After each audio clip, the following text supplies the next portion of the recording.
नमस्कार दोस्तों, मेरा नाम रोहित उपाध्याय है।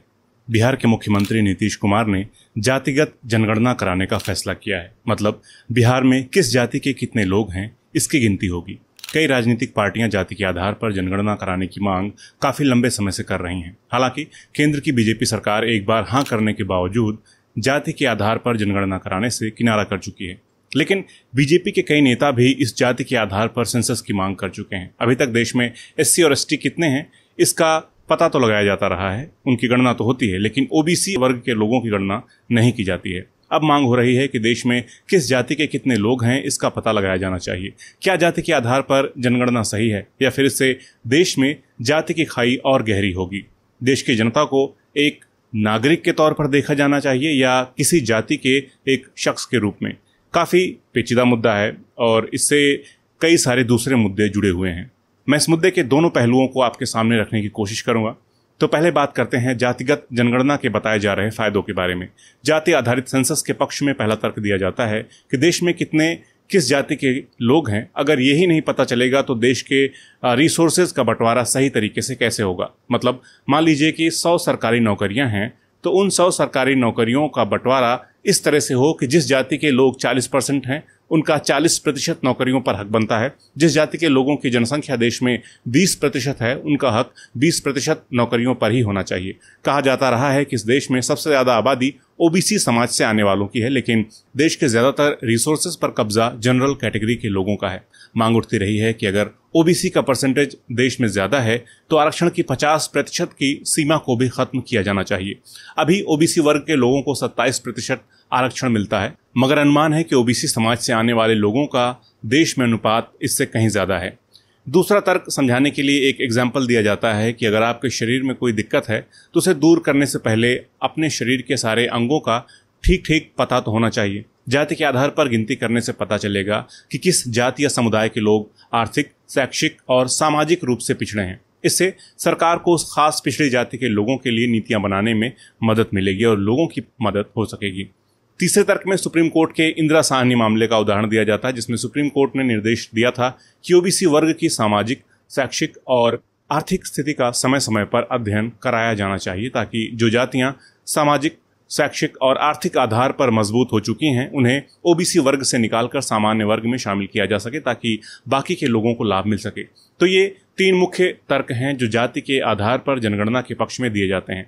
अब जानते हैं कि जाति के आधार पर जनगणना के विरोध में क्या तर्क दिए जाते हैं। तो पहला तर्क जो दिया जाता है वो ये है कि जाति हमारे देश का सच है, लेकिन सरकार को सभी को देश के नागरिक के तौर पर देखना और बर्ताव करना चाहिए। अगर कोई गरीब है तो वो किसी भी जाति या धर्म का हो, उसे सरकार की नीतियों का लाभ मिलना चाहिए। कोई गरीब सिर्फ इसलिए सरकारी लाभ से वंचित नहीं होना चाहिए क्योंकि उसकी जाति दूसरी है। सरकार की नीतियां वर्ग आधारित होनी चाहिए, जाति आधारित नहीं।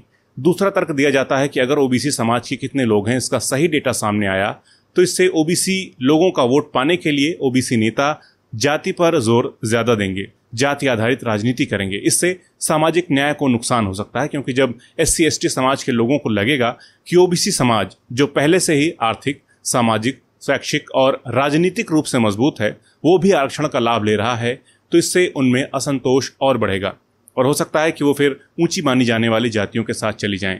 इससे सामाजिक न्याय को नुकसान होगा। उदाहरण हमारे सामने है कि यूपी बिहार के चुनाव में बीजेपी के पक्ष में दलितों ने जमकर वोट किया और सत्ता दे दी। जाति के आधार पर जनगणना के विरोध में तीसरा तर्क दिया जाता है कि हर जाति की जनसंख्या साफ होकर अलग अलग सामने आ जाएगी तो सभी छोटी छोटी जातियां अपनी संख्या के हिसाब से आरक्षण की मांग करेंगी, संख्या के हिसाब से टिकटों की मांग करेंगी। इससे पूरा पॉलिटिकल स्ट्रक्चर जाति के आसपास घूमने लगेगा। और अभी क्योंकि ओबीसी समाज को 27% ही आरक्षण मिला हुआ है, ऐसे में हो सकता है कि आरक्षण को बढ़ाने की मांग भी जोर पकड़े। और हम सभी जानते हैं कि आरक्षण एक ऐसा मुद्दा है जो बहुत ही पॉलिटिकल है, बहुत ही सेंसिटिव है और इस तरह की मांगों का फिर कोई अंत नहीं होता है। ऐसी आशंका भी व्यक्त की जा रही है। तो ये हुई पक्ष और विपक्ष की बात। अब तक आप लोगों ने अपने अपने हिसाब से राय भी बना ली होगी कि आप किस पक्ष में हैं। राजनीतिक पार्टियां भी यही चाहती हैं कि आप पक्ष चुन लें, इससे उन्हें आपका वोट हासिल करने में आसानी होती है। लेकिन सोचने वाली बात यह है कि जब देश में नौकरियां रहेंगी ही नहीं तो आरक्षण कहां लेंगे। हम सभी को पता है कि बीजेपी सरकार का पूरा जोर प्राइवेटाइजेशन पर है। सरकारी नौकरियां दिन ब दिन घटती जा रही हैं। नौकरी मांगने वाले छात्रों को दौड़ा दौड़ा कर पीटा जा रहा है। शिक्षा महंगी होती जा रही है, मगर इन पार्टियों को, सामाजिक कार्यकर्ताओं को कभी एकजुट होकर मिशन की तरह इन मुद्दों के लिए लड़ते नहीं देखेंगे आप, क्योंकि इसमें ज्यादा संघर्ष है और राजनीति का मौका कम है।